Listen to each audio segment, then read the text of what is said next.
नमो नमः। ऋग्वेद के पुरुष सूक्त में आपका हार्दिक स्वागत है। यह दशम मंडल के अंतर्गत आता है। दशम मंडल का 90वां सूक्त है।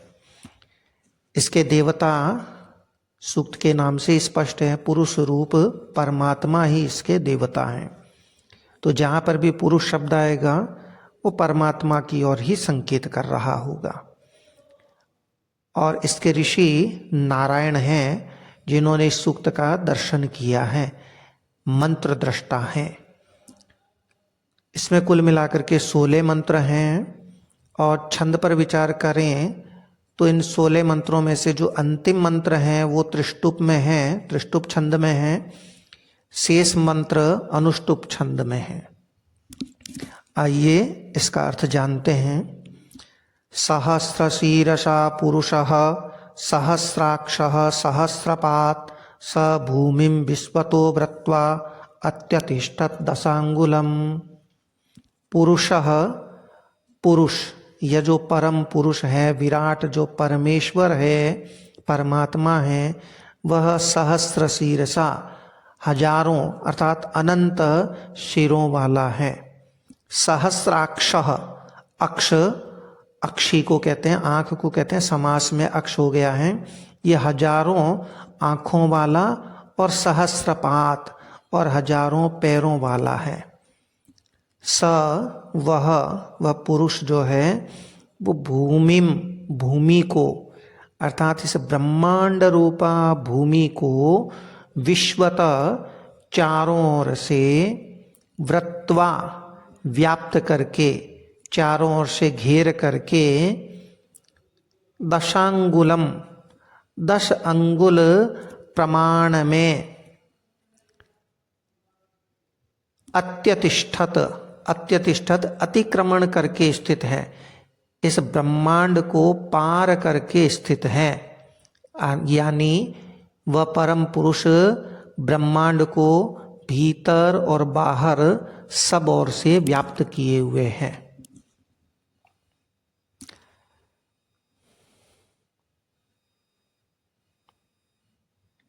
दूसरा मंत्र, पुरुष एवेदं सर्वं यद भूतं यच्च भव्यं उतामृतत्वस्येषानो यदन्येनातिरोहति।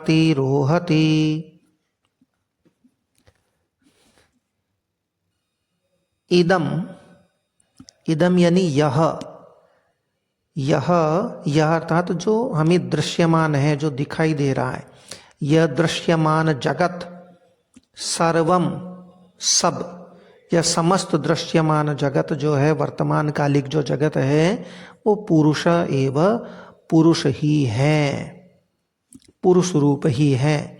यद भूतम यच्च भव्यम, यद जो भूतम भूतकालीन, यच्च और जो भव्यम भविष्यकालीन जगत है, वह सब भी पुरुष ही है। उतामृतत्वस्य शेषानो, उत अपिच यानी और भी बता रहे हैं कि और वह जो पुरुष है वह अमृतत्वस्य, अमरता का या देवताओं का, इसका अर्थ मोक्ष भी करते हैं, अथवा मोक्ष का ईशान है। ईशान है, स्वामी है। तो वह पुरुष अमृतत्वस्य, अमरताओं का, अमरता का, देवताओं का या मोक्ष का स्वामी है, ईशान है।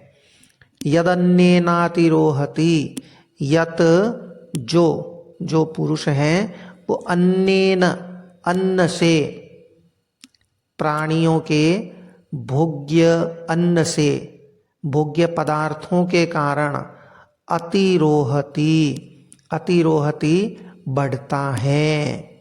यत जो पुरुष अन्येन, अन्न से, अन्न से तात्पर्य भोग्य है, भोग्य पदार्थों से है, जो प्राणियों के भोग्य पदार्थों के कारण अतिरोहति बढ़ता है, यानी अपनी कारणावस्था को छोड़ करके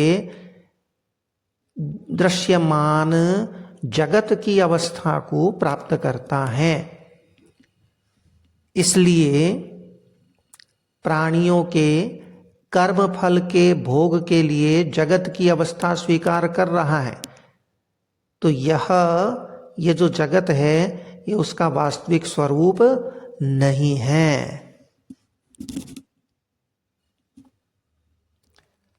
अगला तीसरा मंत्र लेते हैं।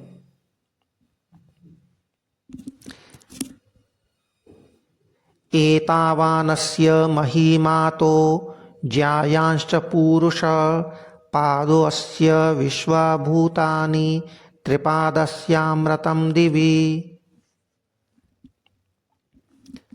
अब कहते हैं एतावान इतनी, अस्य महिमा इसकी महिमा है। इतनी यानी कितनी? यह जो भूतकालिक, वर्तमान कालिक, भविष्य कालिक तीनों कालों में विद्यमान यह जो जगत है, यह जो ब्रह्मांड है, वह सब क्या है? अस्य महिमा, इसकी महिमा है। महिमा का मतलब है इसकी महिमा मात्र है, इसका वास्तविक स्वरूप नहीं है। वास्तव में तो यह पुरुष क्या है? अतो ज्यायांश्च पुरुषः।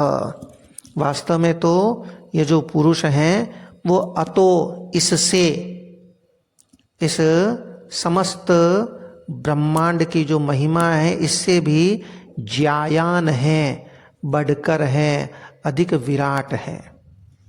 पुनः देखिए इसको कि एतावान इतनी, अस्य महिमा इसकी महिमा है, अर्थात भूत भविष्य वर्तमान कालिक जो जगत है यह सब इस पुरुष की महिमा है, उसकी सामर्थ्य है, न कि वास्तविक स्वरूप। क्योंकि वास्तव में तो पुरुष जो है, पुरुष वो अतो ज्यायान, अतो ज्यायान इससे, इस महिमा से भी ज्यायान है, बढ़कर हैं, अधिक विराट हैं। पादोऽस्य विश्वभूतानि त्रिपादस्य अमृतं दिवि। अब ये दोनों बातें यहाँ एक उदाहरण के द्वारा स्पष्ट की जा रही हैं कि अस्य, इस पुरुष की, इस विराट पुरुष की, विश्वभूतानि, विश्वानी बन जाएगा कि समस्त भूतानि प्राणी, समस्त प्राणी, तीनों कालों के समस्त प्राणी हैं वो पाद हैं। पाद यानी चौथाई अंश हैं, केवल एक चौथाई अंश मात्र हैं। त्रिपादस्य अमृतम दिवि, त्रिपाद अस्य अमृतम दिवि। अस्य इसके, इस विराट पुरुष के, त्रिपाद तीन पाद यानी तीन चौथाई अंश जो हैं वे अमृतम अविनाशी रूप से दिवि, द्युलोक में अर्थात स्वप्रकाश रूप में अवस्थित रहते हैं। ये अवस्थित रहते हैं, ये हमें अपनी तरफ से जोड़ना होगा कि अस्य इसका त्रिपाद, तीन चौथाई अंश जो है वो अमृतम अविनाशी रूप से, वह कभी सृष्टि के रूप में परिणत नहीं होता है, वो अविनाशी रूप से देवी द्युलोक में अर्थात स्वप्रकाश रूप में अवस्थित रहता है। यद्यपि जो पुरुष है, जो ब्रह्म है, वो सत्य है, ज्ञान है, अनंत है, और अनंत होने के कारण वह परम ब्रह्म इतना है यह हम तय नहीं कर सकते, है ना। लेकिन ब्रह्म के स्वरूप को केवल समझाने मात्र के लिए यह कल्पना की गई है कि उसके चार अंश मान लिए गए, और ये जो समस्त ब्रह्मांड हमें दिखाई दे रहा है जिसका कोई और छोर भी नहीं है, वह तो इस पुरुष का केवल एक चौथाई अंश ही है। वास्तव में तो वह पुरुष तो क्या, इससे भी परे हैं, ये पहले भी आ चुका है। अत्यतिष्ठत दशांगुलम, वो ब्रह्मांड से परे हैं।